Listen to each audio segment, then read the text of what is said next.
আরেকটা রেসিপি নিয়ে চলে এসেছি। তো আজকে আমি আপনাদেরকে বানিয়ে দেখাবো চিংড়ি মাছ দিয়ে পোলাও। খুবই টেস্টি হয়, খুব সুন্দর খেতে হয়। অনেক দিন ধরে ভাবছি করব করব করব, কিন্তু করা হয়নি। তো আজকে আমি বানিয়ে দেখাবো। আপনাদের কেমন লাগবে ভিডিওটা নিশ্চয়ই বলবেন, আর আমার চ্যানেলটা সাবস্ক্রাইব করবেন ইউটিউব থেকে দেখলে। তো চলুন এখন আমি কিভাবে আপনাদেরকে চিংড়ি মাছের পোলাওটা বানাবো সেটা দেখাচ্ছি। তো চলুন এবার চিংড়ি মাছের পোলাওটা আমরা এখন বানিয়ে নিই।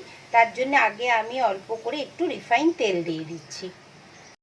চিংড়ি মাছ নিয়ে নিয়েছি, দেখুন এই যে এরম সাইজের আমি চিংড়ি মাছগুলো নিয়েছি। তার মধ্যে অল্প একটু নুন আর বেশি হলুদ দেবো না, অল্প একটু হলুদ শুধু মাখিয়ে নিচ্ছি। তেলটা গরম হয়ে গেছে, এখন আমি চিংড়ি মাছগুলো তেলের মধ্যে দিয়ে দিচ্ছি। আর বেশিক্ষণ কিন্তু চিংড়ি মাছগুলো আমরা ভাজবো না, খুব কম করে 1 মিনিট। গ্যাসের ফ্লেমটা বাড়িয়ে দিয়েছি, দিয়ে এই যে চিংড়ি মাছগুলোকে জাস্ট একটা হালকা করে করবো, নাহলে কী হবে তো খুব ড্রাই হয়ে যাবে, মানে শক্ত হয়ে যাবে। এই জন্য জাস্ট 1 মিনিট মতো আমি ভাজছি চিংড়ি মাছগুলোকে। 1 মিনিট মতো ভেজে নিয়েছি। এবার আমি এখন চিংড়ি মাছগুলোকে সব বার করে নেব। এই যে দেখুন এরকমই হবে, বেশি ওভারকুক আমি করিনি চিংড়ি মাছগুলোকে। তো চিংড়ি মাছগুলো এখন সব তুলে নিচ্ছি। এবার আমি এই তেলটার মধ্যেই একটুখানি ঘি দিয়ে দিচ্ছি। আগে একটু বেশি করেই আমি ঘি দিয়ে দিলাম। ঘিয়ের সাথে সাথে কিছু গোটা গরম মশলা দিয়ে দেবো। তার জন্য আমি একটা তেজপাতা, 3টে এলাচ, 2টো লবঙ্গ আর 2টো দারচিনির টুকরো, আর দিয়ে দিচ্ছি আমি সাজিরে। এই কয়েকটা মশলা আমরা আগে দিয়ে দেবো। সাজিরেটা দিলে আর একটু ভালো টেস্ট হবে। এই যে অল্প করে একটুখানি সাজিরে দিয়ে দিচ্ছি, আর সামান্য কয়েকটা গোটা গোলমরিচও দিয়ে দিলাম। দিয়ে এবার জিনিসগুলোকে ভালো করে একটুখানি ভেজে নিচ্ছি। এবার আমি এর মধ্যে অল্প একটুখানি একটা বড় গোটা পেঁয়াজ আমি এর মধ্যে দিয়ে ভালো করে পেঁয়াজটাকে আগে ভেজে নেব।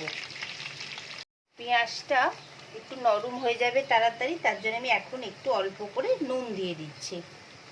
এবার দেখুন পেঁয়াজটা একদমই গলে গেছে, এই যে হালকা হালকা ব্রাউন হয়ে গেছে। এখন আমি এখানে আদা রসুনের পেস্ট দিয়ে দিচ্ছি। আপনাদের চালের পরিমাণ যতটা থাকবে সেই বুঝেই দেবেন। দিয়ে এবার এটাকে ভালো করে আগে কষে নিচ্ছি একটু। এবার আমি কিছু সামান্য মশলা দেবো, বেশি মশলা দেব না। অল্প একটু হলুদ দিচ্ছি, একটুখানি ঝালের জন্য একটুখানি গুঁড়ো লঙ্কা দিচ্ছি, আর অল্প একটুখানি কাশ্মীরি লঙ্কা দিলেও হয়, না দিলেও হয়, কোনো ব্যাপার নয়, এটা অপশনাল। আমি অল্প একটুখানি দিলাম। দিয়ে এবার ভালো করে মশলাটাকে একটুখানি কষে নেব। এবার আমি এখানে এই একটা কাপ আপনাদের দেখাচ্ছি, এই কাপ মাপে আমি এখানে 1.5 কাপ চাল নিয়েছি। তো সেই কাপ মেপে আমি কিন্তু এখানে জলটা দেবো। জলটা আপনারা একদম পারফেক্ট দেবেন। এই কাপের মাপে আমি এখন ওই ধরুন 3.5 কাপ মতো জল দেব। তো এখন আমি এই চালটা এইটার মধ্যে মিশিয়ে দিচ্ছি। গ্যাসের ফ্লেমটাকে মিডিয়াম করে রেখেছি। আস্তে আস্তে একটু ভালো করে নাড়াচাড়া করে নেব। আপনারা এই স্টেজে, মানে যখন আমরা মশলাটা কষছিলাম চাল দেওয়ার আগে, যদি মনে হয় তাহলে আপনারা এখানে একটা টমেটো ভালোভাবে পিউরি বানিয়েও দিয়ে দিতে পারেন, আর একটু দইও দিতে পারেন। কিন্তু আমি একদম সিম্পলভাবে করছি, সেই জন্য টমেটো আর দই কিছুই দিলাম না। এবার আমি কি করছি, 2-4 মিনিট যখন চালটাকে ভালোভাবে তেলের মধ্যে নাড়িয়ে নিয়েছি, এখন আমি মাপ করে একটু একটু উষ্ণ গরম জল এর মধ্যে দিয়ে দিচ্ছি। এই যে 1 কাপ দিয়ে দিচ্ছি। এইভাবে এখন আমি 3.5 কাপ মতো জল এখন এর মধ্যে দিয়ে দেবো। কটা কাঁচা লঙ্কা দিয়ে দিচ্ছি। দিয়ে যেহেতু এটা আমি ভাপে করব, সেই জন্য আমি এখানে এরমভাবে একটা ফয়েল মুড়ে দিয়েছি। দিয়ে এটাকে চাপা দিয়ে দিলাম। দিয়ে এখন এটা অন্তত 5 মিনিট মতো একটু ভালো করে ফুটে যাক, তারপরে আমরা যা যা দেওয়ার এই পোলাওটাতে তাই দেবো। এখন একবার আমরা এটা খুলে অল্প করে একটুখানি নুন দিয়ে দিলাম। দিয়ে ভালো করে এটাকে একবার হালকা হাতে, বেশি জোরে জোরে করবো না যাতে চালগুলো যদি না ভেঙে যায়, আবার হালকা হাতে একটুখানি নাড়াচাড়া করে নিলাম। আর কি করব, আর এই যে প্রনগুলো আছে এই প্রনগুলো এখন আমি দিয়ে দেবো, কেননা বেশিক্ষণ তো সময় লাগবে না রাইসটা হতে, মোটামুটি অনেকটাই হয়ে গেছে এখন। এই যে জাস্ট প্রনগুলোকে আমি একটুখানি ভালো করে মিশিয়ে দিলাম। আর এখানে আপনারা এই স্টেজে গোলাপ জল বা কেওড়া জলও দিতে পারেন। আমি অল্প করে একটুখানি রোজ ওয়াটার দিয়ে দিলাম, একটু পোলাও তো তাই একটু সুন্দর একটা গন্ধ আসবে, সেই জন্য দিয়ে এটাকে ভালো করে হালকা হাতে একবার মিক্স করে দিচ্ছি। দিয়ে জিনিসটাকে আবার আমি চাপা দিয়ে দিচ্ছি। আর গ্যাসের ফ্লেমটাকে একদম মিডিয়াম করেই রেখেছি। এবার আমরা গ্যাসটাকে খুলে একবার দেখে নিই। দেখুন একদম জল তো কিছুই নেই। এখন কি করব, গ্যাসটাকে আমি বন্ধ করে দেবো, দিয়ে এটাকে ঢেকে 10 মিনিট মতোই এখন এটাকে ঢেকে রেখে দেবো। তারপরে আমরা 10 মিনিট বাদে খুলে আপনাদের দেখাবো কেমন হলো চিংড়ি পোলাওটা। এবার দেখুন পোলাওটা বার করছি, আপনাদের এখন আস্তে আস্তে জিনিসটা আমি এখন দেখাচ্ছি কেমন ঝরঝরে আর সুন্দর হয়েছে। এই দেখুন আপনারা, আর একটা সুন্দর পোলাওয়ের খুব ভালো গন্ধ আসছে। আর আমি আপনাদের এবার প্লেটিংটা করে দেখাচ্ছি। দেখুন একদম প্রত্যেকটা চাল একদম সুন্দরভাবে ঝরঝরে আছে।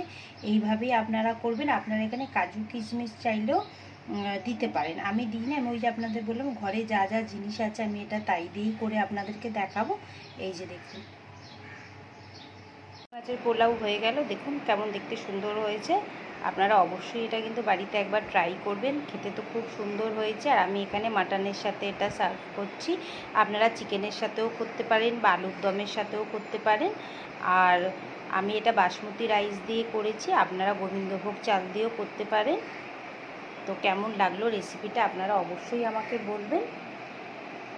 আর কি কি রেসিপি আপনারা দেখতে চান আমাকে বলবেন। আমার চ্যানেলটা সাবস্ক্রাইব করবেন, কমেন্ট করবেন, লাইক করবেন। আর ফেসবুক পেজ থেকে যারা দেখছেন তারাও প্লিজ আমার চ্যানেলটাকে লাইক কমেন্ট করবেন। চিংড়ি মাছের পোলাও আপনাদের কেমন লাগলো আমাকে নিশ্চয়ই জানাবেন। চিংড়ি মাছের পোলাওটা তো বানানো হয়ে গেল। আপনারা পুরো ভিডিওটা দেখলে ভালো মতোই বুঝতে পারবেন আমি একদম ঘরের যা যা জিনিস পাওয়া যায় সেগুলো দিয়েই করেছি। বাইরে থেকে কিছু কিনে আনার কোনো প্রয়োজন নেই, আমাদের রান্নাঘরে যা যা জিনিস থাকে সেগুলো দিয়ে আমি করেছি। তো আপনাদের ভিডিওটা কেমন লাগলো আমাকে অবশ্যই বলবেন। কে কোথা থেকে দেখছেন সেটা কমেন্টে যদি লেখেন সেটাও আমার ভালো লাগবে। আর যারা ইউটিউব থেকে দেখছেন তারা অবশ্যই চ্যানেলটাকে লাইক করবেন, সাবস্ক্রাইব করবেন, কমেন্ট দেবেন। আর যারা ফেসবুক থেকে দেখছেন তারা ওই পেজটাকে একটু ফলো করবেন, লাইক করবেন, কমেন্ট করবেন। আর যদি মনে হয় তাহলে শেয়ার করবেন, আরও অনেকেরা রেসিপিগুলো দেখতে পারবে। তো চলুন আজকে আবার আমি আর একটা রেসিপি নিয়ে কদিন বাদে আবার আসবো।